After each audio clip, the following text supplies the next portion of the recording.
Olá, está começando o Multiplix Notícias à Semana. Aqui você vê e revê as principais informações dos últimos dias na região serrana do Rio de Janeiro.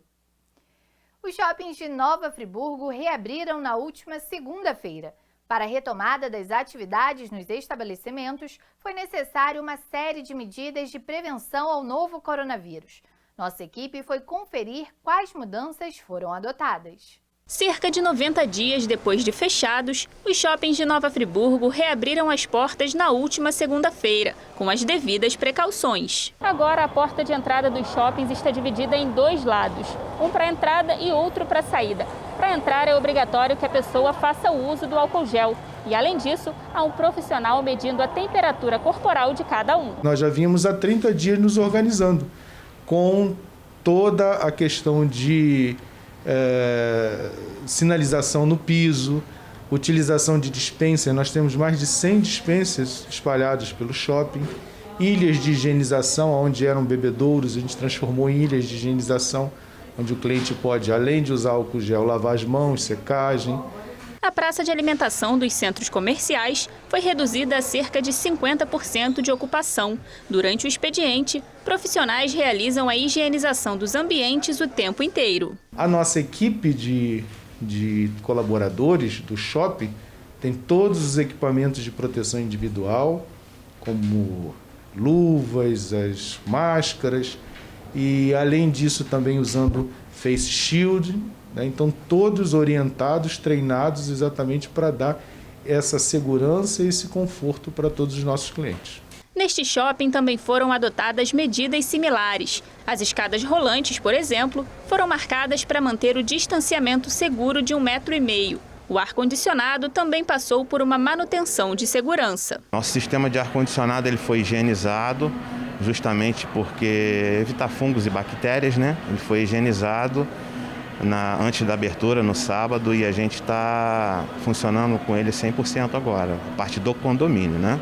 No primeiro dia de reabertura, o movimento foi tímido, mas as administrações de ambos os shoppings dizem estar atentas em relação a possíveis aglomerações. A gente está quantificando as pessoas ali na entrada e vendo a questão de aglomeração aqui dentro, né? Que tem lojas que dão fila, os fiscais estão passando e orientando essas pessoas para ficar numa distância segura, que é de 1,5 metro, que está sendo pedida no decreto, né? Sabemos que nesse momento o cliente ele deve procurar o shopping e o comércio em geral quando necessário. Tem necessidade, vem, vai ter todo o conforto, vai ter toda a segurança. A gente está confiante que isso vai acontecer de uma forma gradual, segura e consciente. A pandemia do novo coronavírus mexeu com a cabeça de muita gente, o que levou a um crescimento na procura por remédios. Mas especialistas alertam para os riscos da automedicação e reforçam a importância de buscar ajuda profissional.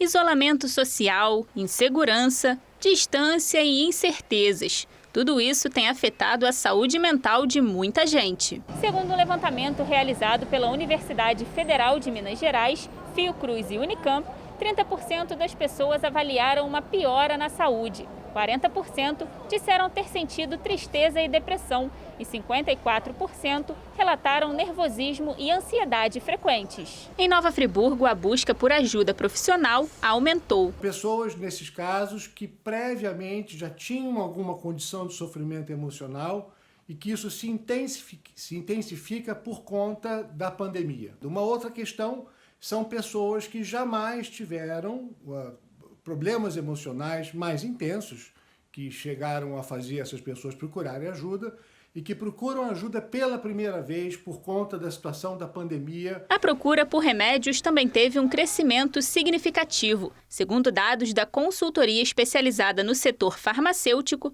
a venda de medicamentos cresceu 5,75% em relação ao mesmo período do ano passado. Somente os antidepressivos tiveram um aumento de 15,7%. Mas é preciso ter cuidado com a automedicação. A automedicação implica numa série de riscos e fundamentalmente na perda de tempo, né? A pessoa vai usar uma substância que não é adequada, pode não ser segura. Quando a medicação é necessária, ela deve ser indicada pelo médico e tomada pelo período mínimo necessário. Enquanto não voltamos à vida normal, o que fazer para tentar se manter saudável? Eu aconselho que as pessoas falem mais por videochamada, por telefone, quem está confinado dentro de casa com os familiares ou com o companheiro, tentar ter momentos mais assim interativos para diminuir essa ansiedade, essa angústia, criar uma rotina no seu dia a dia para você não se sentir assim desocupado, entediado.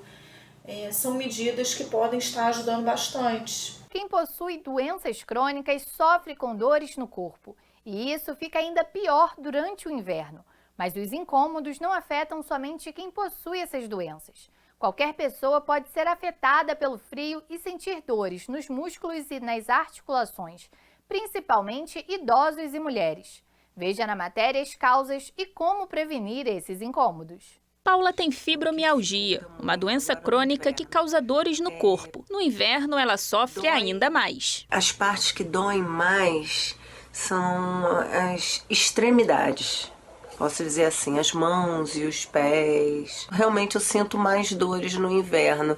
Parece que as dores elas vão mais pro... O joelho dói muito, principalmente durante a noite. Eu sinto mais como se elas precisassem ficar aquecidas para durante o dia a dor começar a diminuir. As dores atrapalham nas tarefas diárias. Lavar roupa, pendurar roupa, carregar algum peso, fazer algumas coisas do dia a dia que precisa usar a mão ou fazer algum tipo de força. Mas as dores no inverno não afetam somente quem sofre com doenças crônicas. Os incômodos podem afetar qualquer pessoa.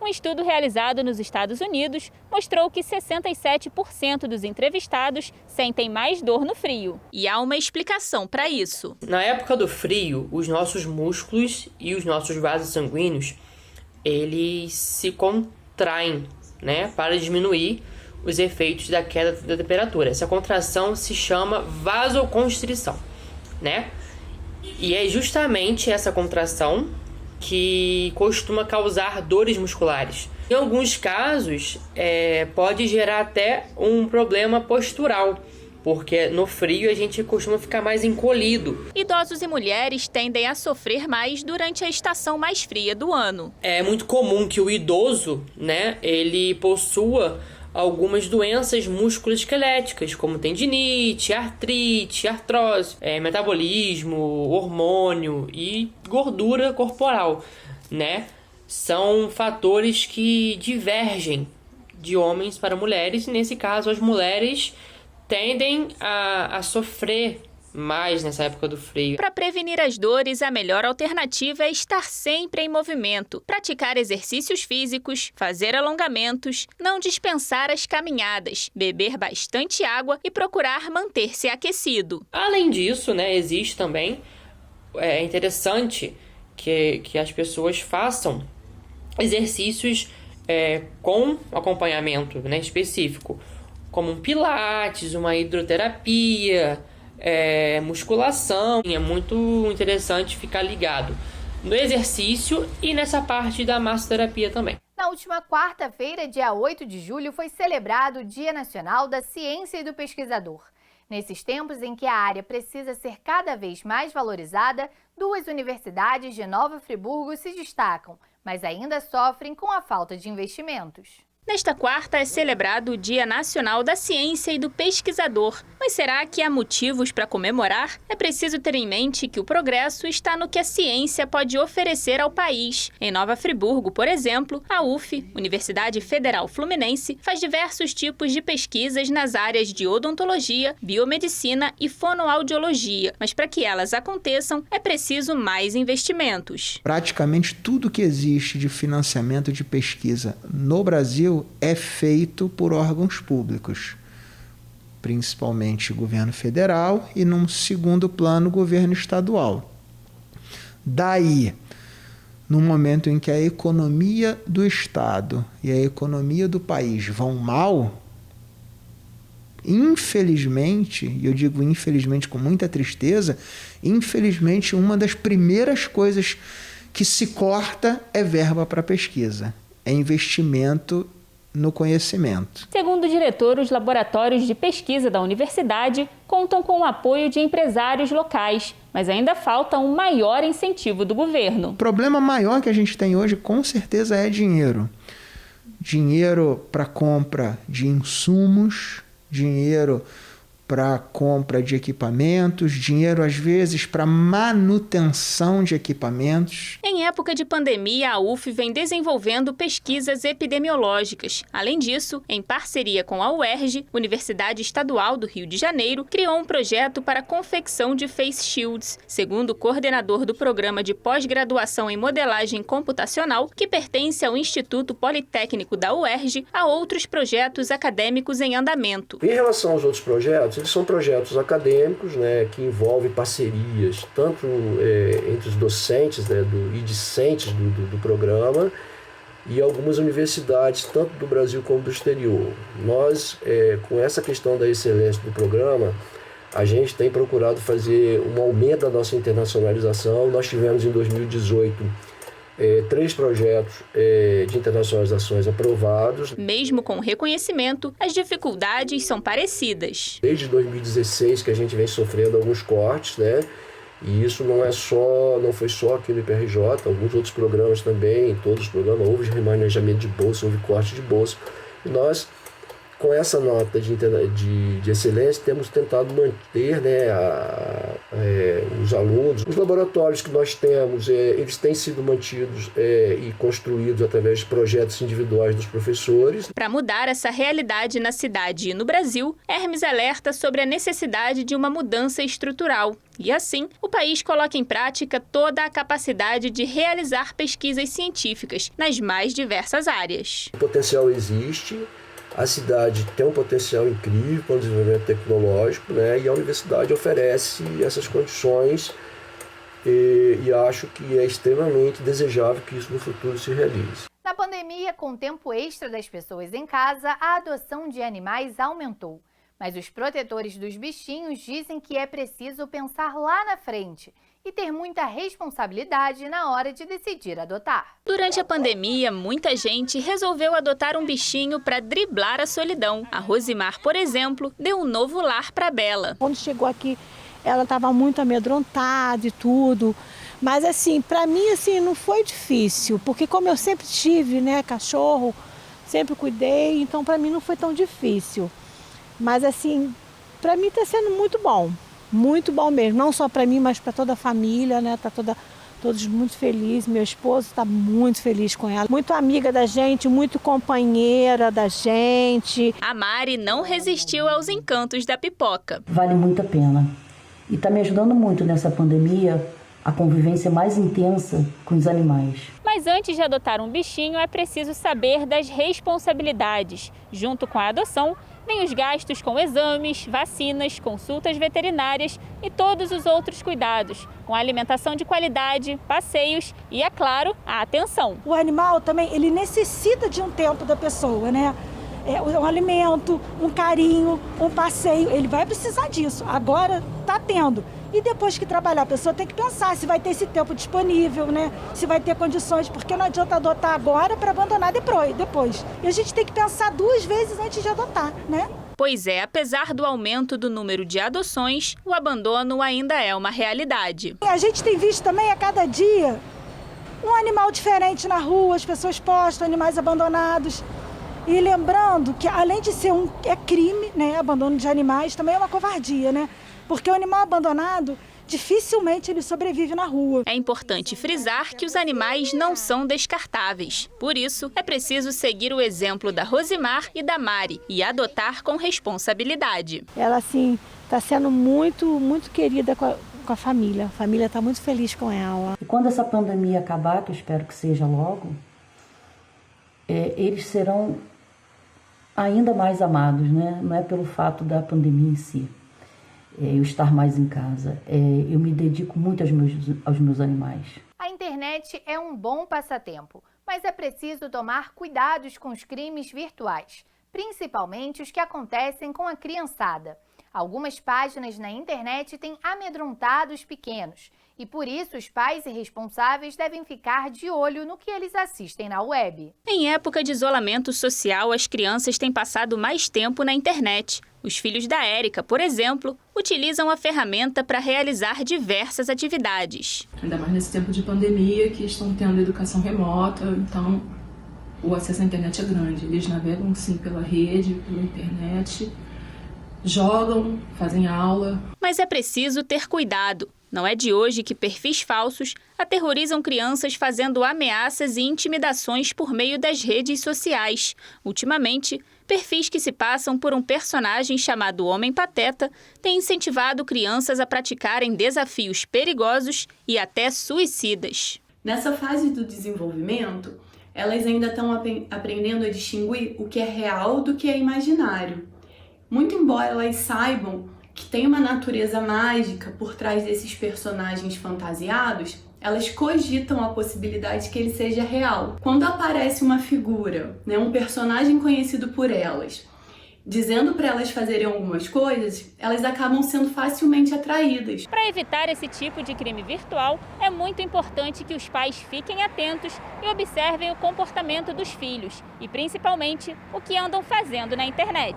Em Nova Friburgo, não há nenhum tipo de registro em relação a esse tipo de crime, mas caso aconteça, a orientação é procurar a delegacia mais próxima. A Polícia Civil tem uma unidade especializada em crimes cibernéticos, assim como a Polícia Federal, e nós vamos dar o devido encaminhamento. A gente sempre tem que ter um canal aberto de discussão, de saber exatamente que tipo de coisa estão buscando na internet, limitar o tempo em que eles permanecem na internet e, de alguma forma, fiscalizar que tipo de site que eles estão entrando. Que isso implica em zelar pela integridade física e mental do seu filho. Passar por esse tipo de situação pode aumentar o nível de estresse, ansiedade e até mesmo depressão nos pequenos. Por isso, é importante que os pais fiquem atentos a alguma mudança no comportamento delas, como, por exemplo, dificuldade para dormir, relato de pesadelos, medo de ficar sozinho em algum cômodo da casa, irritabilidade e choros frequentes e sem um motivo aparente, alguma alteração na alimentação e a perda de interesse por atividades. Na última sexta-feira foi celebrado o Dia da Pizza. Doce ou salgado, o alimento é um dos preferidos dos brasileiros. Em Nova Friburgo, há um boom em pizzarias que se inventam e reinventam, especialmente neste novo tempo. Uma pizza cai bem em qualquer época, ainda mais no friozinho. Uma prova disso é o crescimento do delivery. Segundo o iFood, são mais de 160 mil pizzarias cadastradas no aplicativo. Dessas, 29 só aqui em Nova Friburgo. Como a gente queria abrir vagas de emprego, continuar crescendo, e a loja estava aqui, vamos para o delivery, e inauguramos. A gente já tinha um delivery muito forte, e na pandemia, então, foi um crescimento absurdo. Fora que a gente inaugurou na pandemia, as lojas que já estavam abertas, teve um aumento de 47% de venda no delivery. Essa é a terceira pizzaria que o Erisson inaugura no município. Apaixonado por massas, ele contou um pouquinho do que é preciso para fazer uma pizza de qualidade. Primeiro, a massa, que é o grande segredo de toda pizzaria. E depois é você escolher bem os seus ingredientes, escolher bem tudo aquilo que compõe uma pizza, escolher bem a sua equipe de trabalho para que você consiga fazer uma pizza com excelência, tem que ter uma equipe boa para fazer. E o Erisson não foi o único que abriu uma nova pizzaria nesse período. O Jailson também resolveu apostar no negócio e ainda lançou uma novidade. Apenas 2 meses e alguns dias em funcionamento, estamos montando o nosso cardápio. E a gente vem com essa novidade, que é a pizza fondue. Isso mesmo, pizza de fondue. O sucesso é tanto que não tem hora para receber os pedidos. Um dia, pleno domingo, 8 horas da manhã, chega um pedido de uma pizza frango com catupiry. Pois é, pizza é sempre uma boa pedida, seja de fondue ou a mais tradicional. Molho de tomate, queijo e orégano não podem faltar, mas para o negócio dar certo, são necessários mais alguns ingredientes. A gente sempre faz questão de mostrar que a gente ama o que faz, que a gente ama o cliente. Para você fazer uma boa pizza para venda, você tem que ter amor ao cliente.